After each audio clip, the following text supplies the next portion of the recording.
Revolusi, pemirsa Cakra Semarang TV dimanapun Anda berada. Bersama saya Ati Wiguna, kita kembali di forum diskusi Menggagas Revolusi Bukan Sekedar Bicara. Edisi hari Rabu 6 Juni 2012 ini, selama 1 jam ke depan saya bersama tamu-tamu saya dan Anda di rumah akan mengkaji tentang potensi desa yang selama ini terkesan tidak diberdayakan dengan semestinya. Untuk mengkaji itu, saya didampingi beberapa tamu, diantaranya adalah di ujung sebelah kanan ada Bapak Ubaidi. Selamat sore. Beliau adalah pemerhati sekaligus juga pelaku ya Pak, dari beberapa kebijakan yang menyangkut desa ini. Ya. Ya. Selamat sore Pak Ubaidi. Selamat sore. Di sebelah kanan saya ada Bapak Suryo Koco Suryo Putro. Beliau juga sebagai pengkritisi Pak ya, juga pengamat juga beberapa kebijakan yang berkaitan dengan desa. Selamat sore Bapak. Selamat sore. Di sebelah kiri ada Ibu Kus Handayani, ya kan? Selain sebagai penulis buku, kebetulan di sini ada buku, mungkin bisa di close Mas.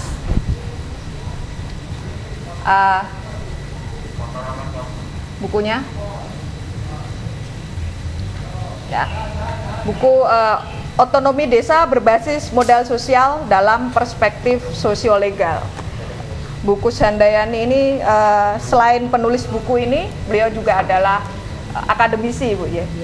Ya, di salah satu perguruan tinggi negeri di Kota Semarang. Selamat sore Ibu. Selamat sore. Ya. Mengkritisi dengan apa yang terjadi akhir-akhir ini, di mana potensi desa semakin dipertanyakan. Sebetulnya sudah sering dipertanyakan dari dulu hingga sekarang, bahkan nanti dalam artian bahwa sebetulnya desa yang memiliki potensi begitu luas di berbagai sektor ini belum diberdayakan dengan maksimal. Untuk itu diskusi kali ini saya beri judul Desaku Tak Berdaya.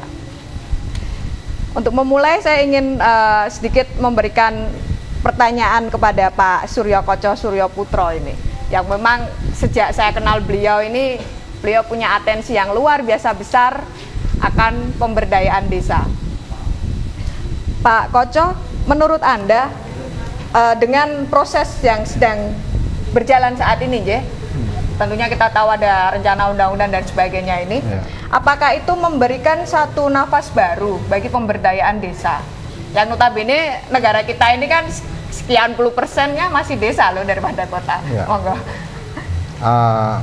Kalau semangat baru mungkin ya, artinya semangatnya berbeda.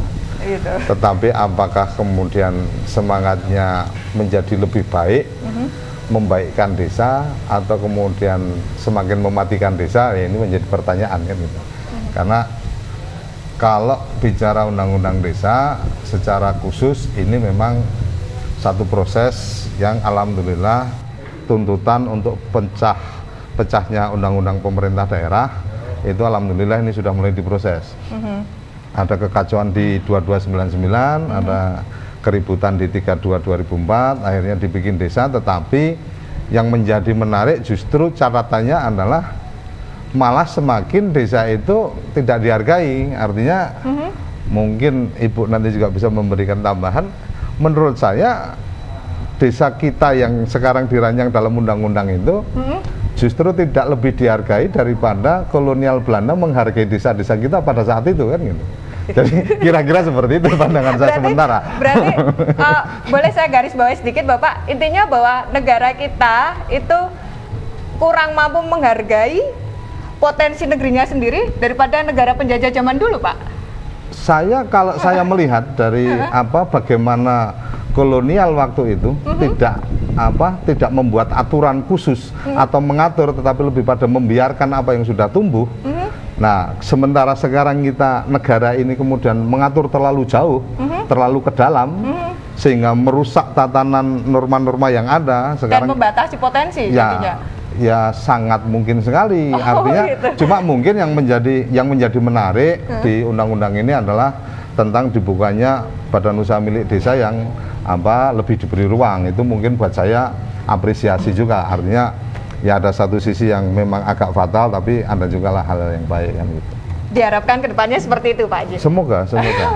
Nah, ini Pak Ubaidi, ya kalau Pak Koco ini kan non sewu sudah ada nafas kotanya ya. Jadi, kalau Pak Ubaidi kan masih orang daerah, Pak Haji. Bagaimana? Apakah menurut Anda memang ada harapan atas kebijakan yang kemungkinan akan diterbitkan ini, Bapak? Atau justru itu malah mengekang potensi desa itu sendiri? Monggo. Jadi saya punya beberapa pandangan. Yang pertama, apresiasi saya pada pemerintah bahwa saat ini pemerintah sudah mulai menggagas pemecahan Undang-Undang 32 yang kemudian dipecah menjadi 3 bagian. Salah satunya adalah Undang-Undang tentang desa. Bahwa kami melihat dari dulu paradok desa ini sangat ironis. Ada satu bentuk pemarginalkan terhadap desa, sehingga konsep pembangunan desa ini hanya bias. Yang kemudian pengaturan tentang desa yang ada di dalam Undang-Undang 32 juga secara spesifik ini belum mempunyai unsur legal validity, sehingga desa ini hanya sebatas wacana yang kemudian ada lagi asumsi yang dilakukan oleh pemerintah pusat melalui PP 72 juga sama, bahwa desa adalah satu bagian pemerintah terkecil, tetapi tidak sungguh-sungguh mengatakan secara benar, karena di dalamnya sendiri secara implementasi pelaksanaan yang namanya desa ini dibatasi, bahwa pemerintah juga mengatakan desa adalah bagian daripada komunitas adat, yang kemudian konsep pembangunan yang ada yang sementara ini memang tidak pernah terjamah secara baik. Lah, berkenaan dengan undang-undang sekarang, harapan kami konfigurasi politik tetap, konfigurasi hukum tetap, konfigurasi sosial kultural tetap, yang tidak kalah pentingnya adalah konfigurasi sosial ekonomi. Ketika ada satu kewenangan ya untuk desa, yang kemudian pemerintah juga harus memberikan sesuatu yang terbaik untuk desa, termasuk pola pembangunan, yang kemudian bagaimana percepatan pembangunan desa. Sementara desa ini adalah penyumbang agraris terbesar di negara Republik Indonesia. Nah, bicara tentang itu Bapak, ini saya sendiri juga sebetulnya agak prihatin, karena memang kondisi sekarang itu yang kita sudah tidak lagi memiliki ketahanan pangan ya. Nah, itu kan sebetulnya kan jika memang potensi desa itu dimaksimalkan, kemungkinan kan kita juga mampu memiliki ketahanan pangan ke depannya gitu kan. Jelas itu sangat mampu, karena kita sudah tahu bahwa anggaran APBN yang sementara ini sampai 1.400 triliun. Lah, kapasitas untuk desa, walaupun ada pembiayaan di sektoral kementerian, tetapi kalau memang ini tidak sungguh-sungguh diterapkan untuk membangun pedesaan yang sesungguhnya, lah ini akan cilaka. Makanya menurut pola pandang saya, ketika ini undang-undang ini ada, benar-benar harus diiringi percepatan pembangunan di desa. Saya yakin ketika desa ini maju, menjadi satu barometer bahwa Indonesia juga cukup maju. Oke. Memang potensi desa itu memang harus diberdayakan dengan baik. Ya kan, semoga kedepannya RUU yang sedang diproses ini bukan menjadi semacam produk pengekang bagi perkembangan desa. Semoga seperti itu. Oke. Jangan kemana-mana pemirsa, karena kami akan kembali sesaat lagi di Penggagas Revolusi Bukan Sekedar Bicara.